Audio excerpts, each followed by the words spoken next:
যে খবরের দিকে নজর রাখবো, পালাবদলের পরই বিভিন্ন জায়গা থেকে সরছে বিশ্ব বাংলা লোগো। গঙ্গারামপুরে চৌপথিপুরে বিশ্ব বাংলা লোগো সরানো হয়েছে বা প্রশাসনের তরফে। বিশ্ব বাংলার বাংলাদেশি স্মৃতি বহন করে দাবি করেছেন বিজেপির ডক্টর বি.আর. আম্বেদকরের ছবি বসানোর প্রস্তাব দেওয়া হয়েছে বিজেপির তরফে।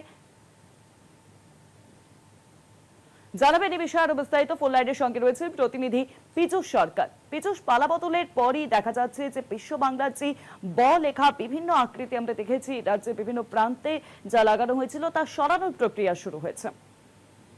দেখো, তোমাকে প্রথমে বলে রাখি যে গঙ্গারামপুর পৌরসভার উদ্যোগে বিগত কয়েক বছর আগে এই বিশ্ব বাংলার যে লোগো তা কিন্তু বসানো হয়েছিল গঙ্গারামপুর চৌপথি সংলগ্ন যে ফোয়ারা মোড় রয়েছে সেই ফোয়ারা মোড়ের উপরে।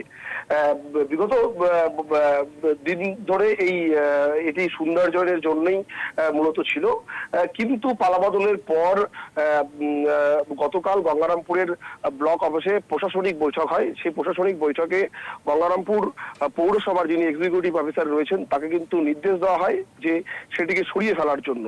আর তড়িঘড়ি গঙ্গারামপুর পৌরসভার পক্ষ থেকে আজ দুপুর নাগাদ সেই লেখা যে বিশ্ব বাংলার লোগো তা কিন্তু সরিয়ে ফেলা হয়।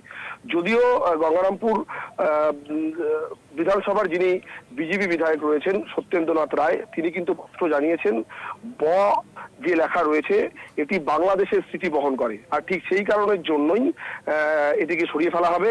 পাশাপাশি তিনি জানিয়েছেন যে এখানে অশোক স্তম্ভ বা বি.আর. আম্বেদকরের ছবি বসানো যেতে পারে। ধন্যবাদ তোমাকে পীযূষ।